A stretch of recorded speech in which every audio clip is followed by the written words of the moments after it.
Good morning, students. Previously, we were discussing types of tissue based on the type of cells that were present in those tissue. We have seen the meristematic tissue and permanent tissue, how we classified these two tissue depending upon what type of cells they have. If the cells were actively dividing, then we considered it to be the meristematic tissue. If the cells are matured, then we took it as a permanent tissue. Now, let us now consider how tissue vary depending upon their location in the plant body, because their structure and function will also depend upon the location where they are present. On the basis of their structure and location, there are three types of tissue system. You call it as epidermal tissue system, ground tissue system, vascular tissue system. So now let us take epidermal tissue system. The epidermal tissue system forms the outermost covering of the plant body. We call it as the epidermal tissue system. If I say system, it should consider some more things, and what all it consists are the epidermal cells, the stomata which are present in between this epidermal cell, and the epidermal appendages constitute the epidermal tissue system. So now it is the epidermal cells. The epidermal cells are elongated compactly, meaning without space in them. They are compactly arranged and they are continuously arranged cells. And these may be a single layer of parenchyma cells. And again, if I say parenchyma cells, they will have the thin cell wall, they will have the cytoplasm, they will have the vacuoles, all that will be there in the parenchyma. These are the normal parenchyma cells which forms a single layer, and apart from that they will also be coated with the cuticle, and here the main role of cuticle is to prevent the water loss. So when we take a cross section of the root, stem, leaf or whatever, this is how it looks, because we are studying the anatomy, internal structure. We have to study what type of cells and tissues they have. So we need to take a cross section of the organ what we have to study. This is a cross section, there's a transverse section. See here, it is something like this. If you consider this as a root or stem, whatever, when you take a section, transverse section, this is called as a transverse section. It is something, it looks like this, and this is given here, and here this one forms the outermost layer here, the outermost covering. This forms the epidermal tissue system. What we can find in this epidermal tissue system are, first of all, epidermal cells, then the stomata and epidermal appendages. We'll see everything in detail. So this is a full section. They have taken one portion of this like this, and it has been, see, this have been zoomed. If you take a section of a root, this is how it looks, and this outermost lining what we see here, this one, you call it as the epidermal cells. So can you see here epidermal cells? I'm going to write diagram for you. The outermost, you call it as the epidermal. I told you epidermal cells are elongated. You can see here elongated cells compactly. Therefore, I am not going to leave any space between these two. Compactly and continuously they are arranged, and these are nothing but the parenchyma cells. Therefore it will have the cytoplasm also, they will have the vacuoles, and their cell wall is thin.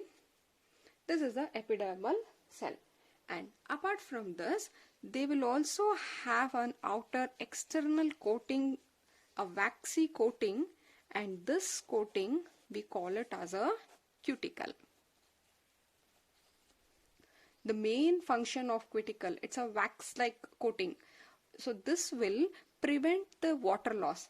It will prevent the water loss from the from the plant body.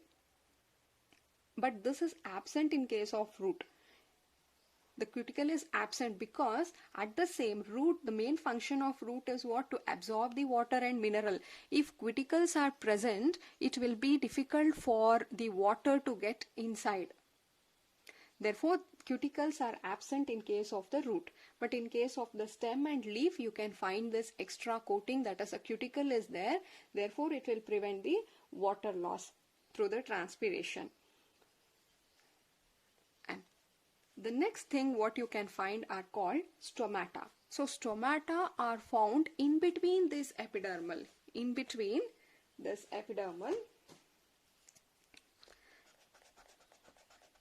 Here you can find the stomata this way.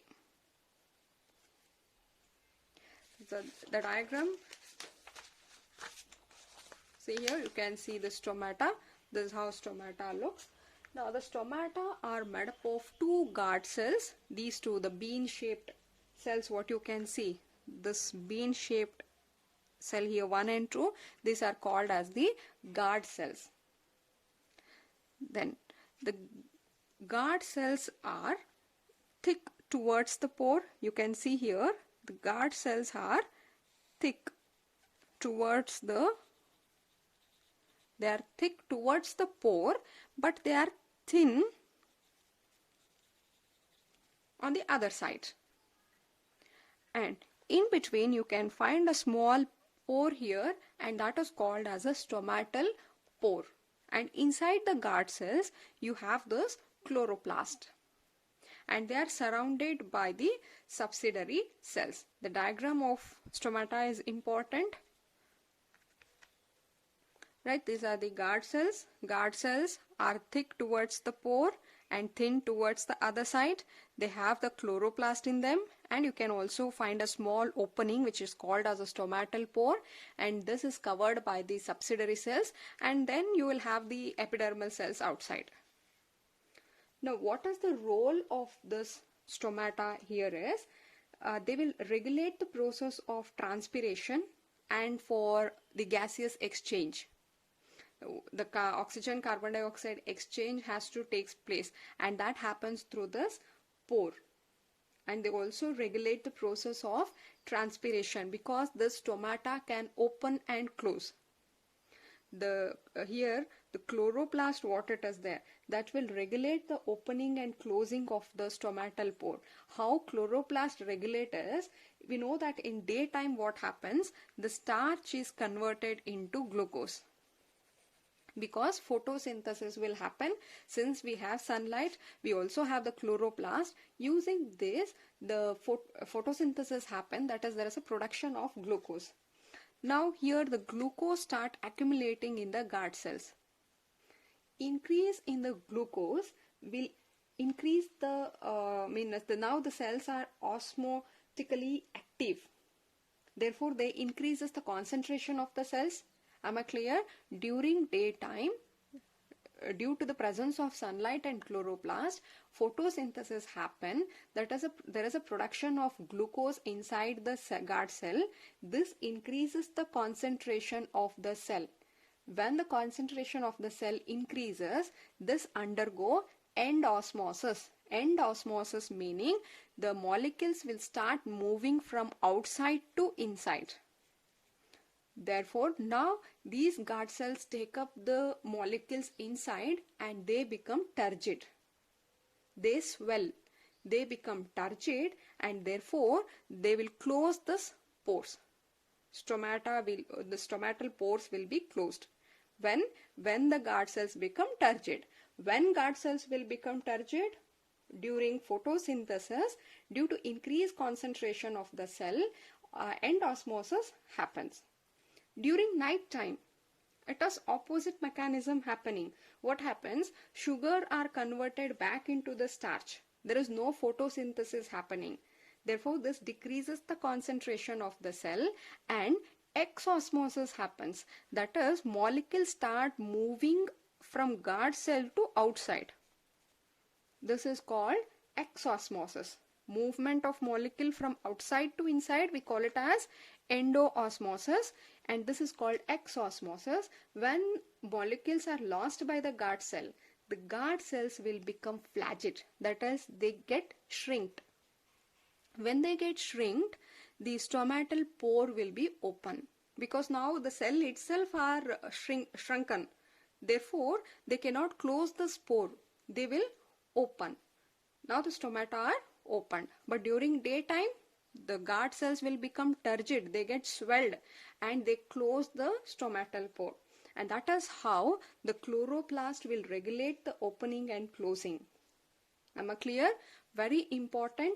Stomata structure can be asked, and overall these guard cells along with the subsidiary cells, entire this you call it as a stomatal apparatus, and they are present on this epidermal layer.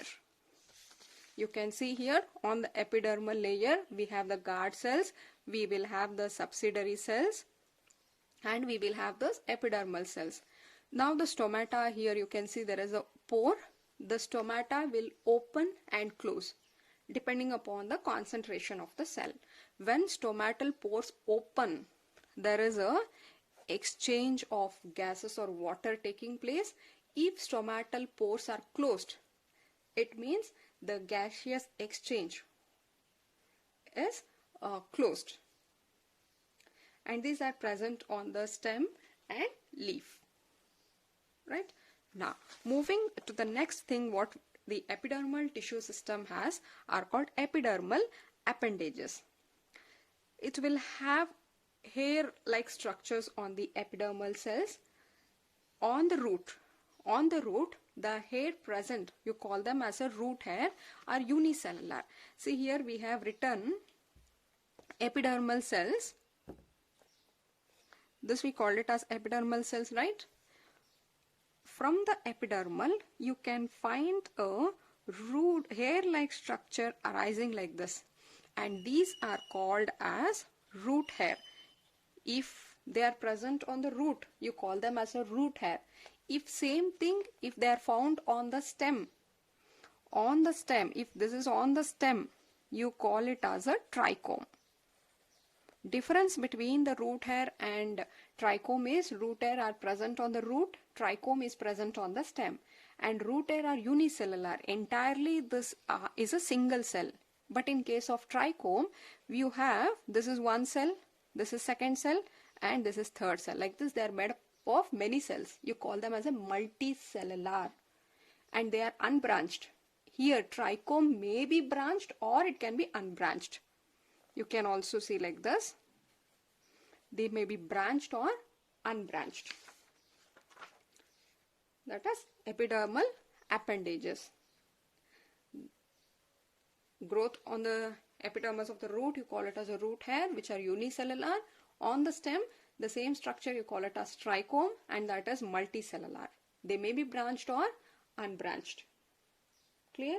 This is all about the epidermal tissue system.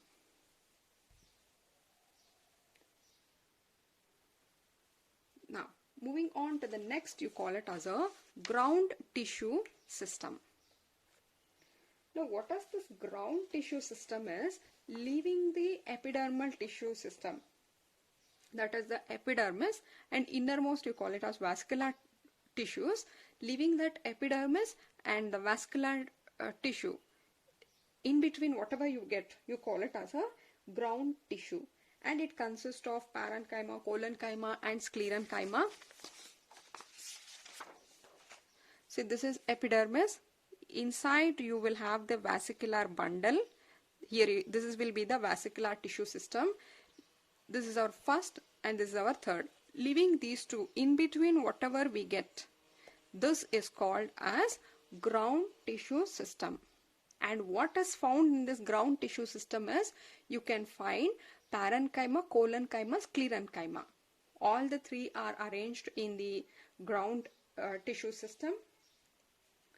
Parenchyma are usually found in the cortex. You call this as a cortex. We find it in the pericycle, in the pith as well. You'll understand all this later. And in the medullary rays, in the primary stem, root, everywhere you can find the parenchyma. But in the leaf, we have the mesophyll cells. In the leaf, we have this mesophyll cells. Why mesophyll cells? Because in the leaf, photosynthesis happen. Therefore, we need the presence of chloroplast. These are the cells which are present in the elongated cells which are present in the ground system of the leaf, which will have the chloroplast. Those are called mesophyll cells. And the third one, you call it as vascular tissue system. Mainly vascular tissue system consists of xylem and phloem. Arrangement of xylem and phloem, you call it as vascular tissue system. There are two types. One, you call it as open vascular bundle.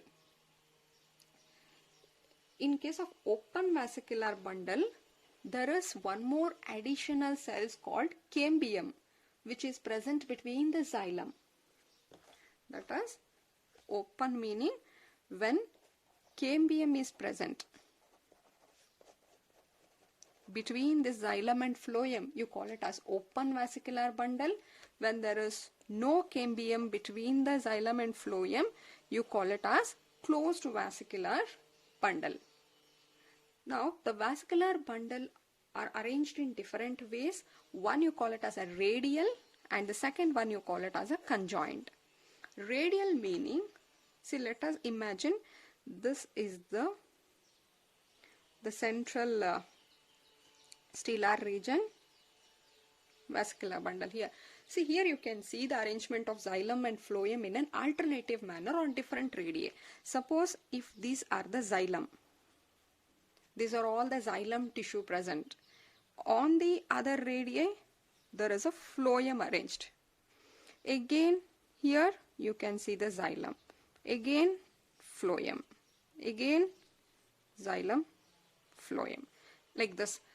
Xylem are arranged on a different radii, phloem are arranged on a different radii. So these are all what? These are all phloem. You can see phloem and you can find xylem here. If xylem and phloem are arranged in this way, that is xylem, the xylem, and this is phloem. If the xylem and phloem in alternative manner, that is one xylem, one phloem, like this alternative manner on a different radii, you call it as a radial vascular bundle. Suppose if they are arranged, here you can see on a same radii, here only you can see both xylem and phloem. Here half is xylem, half will be the phloem.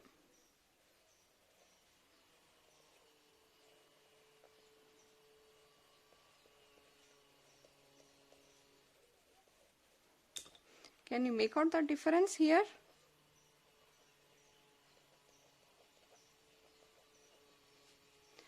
Here entirely xylem was on a different radii, phloem was on a different radii. In this case, on a same radii, half is xylem and another half is phloem, that they are present together. Both xylem and phloem, they are present together in the same radii, you call them as a conjoint. Again, how they are arranged in a same on a same radii, they are further classified into collateral, bicollateral, concentric and amphivasal. So now let us see what is collateral again. Open collateral and closed collateral. See, on a same radii,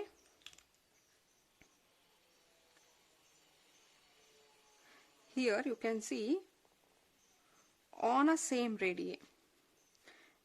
Here also, I told you, since it is a collaterally conjoined means both xylem and phloem should be present together.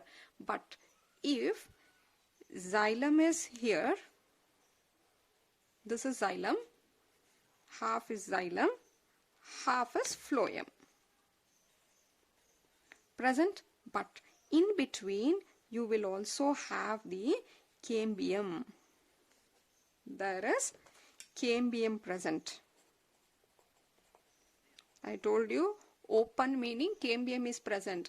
There is a cambium present between the xylem and phloem. You call it as open type. Since cambium is present, collateral because both xylem and phloem are together. If arrangement is like this, you call it as a open collateral. Closed collateral, same here, you will have xylem, half will be phloem. But there is no cambium here.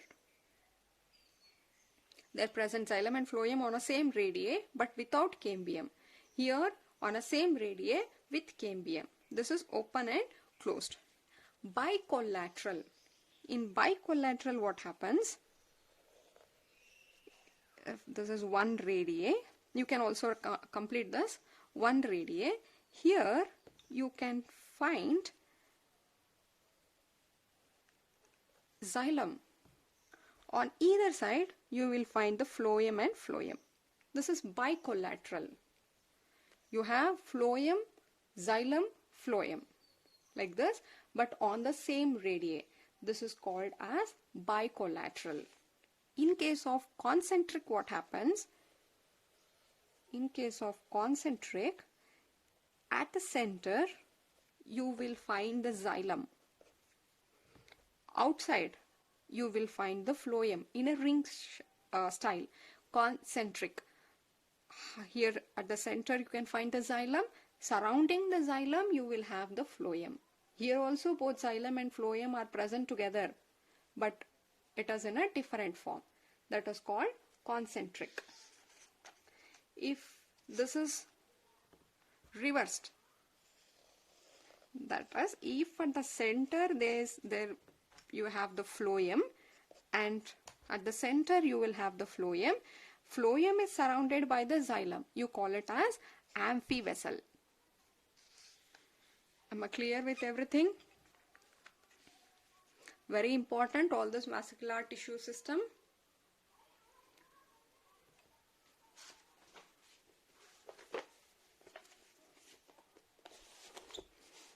See here in the diagram, this portion, the outermost what we have written, this forms the epidermal tissue system, and this circle one here, this is our vascular tissue system, and in between whatever you get, except this epidermal and this vascular, whatever you find here, these are all the ground tissue system. And what is there in the epidermal tissue system? We find the epidermal cells, and we will find this root hair, or if on the stem you call it as a trichome. Here there is no cuticle present, that means this is a structure of root, right? And in the ground tissue system you can see so many parenchyma cells are arranged here. How did I say this is parenchyma cells? Because the cell wall is thin, and also you can find a intracellular space between the cells, and this is found only in case of parenchyma. If this were the collenchyma, it was the cell wall were more thickened without the intracellular space. Therefore these are all the parenchyma cells.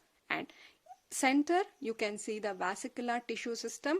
Here you can see the arrangement of this one is the xylem, and you have the phloem. Here you can find the phloem. This is a phloem and this is a xylem. They are arranged on a different bundle. Therefore this type of arrangement you call it as a radial. Clear? This is how the xylem and phloem, xylem, phloem, radially they are arranged. And at the tip, the center one you call it as a pith. We will study all this later.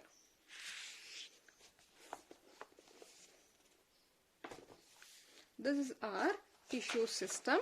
In the next class we have to study the